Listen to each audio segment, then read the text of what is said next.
Hey guys, in this video I'm gonna help you to set up widgets on your Xiaomi Redmi Watch 4.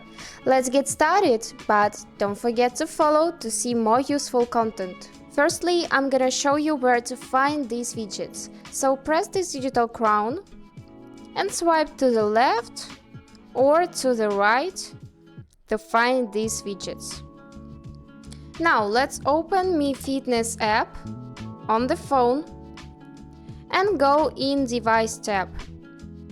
Here scroll down till you find Widgets tab.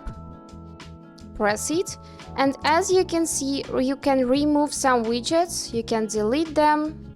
Also, you can replace them by dragging them down or up like this. And now let's see if it's work.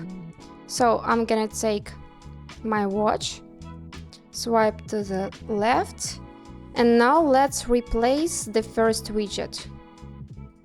So for example like this. And as you can see, it is changing, so everything is working correctly. So that's all for now. I hope this video was helpful for you, and thank you so much for watching.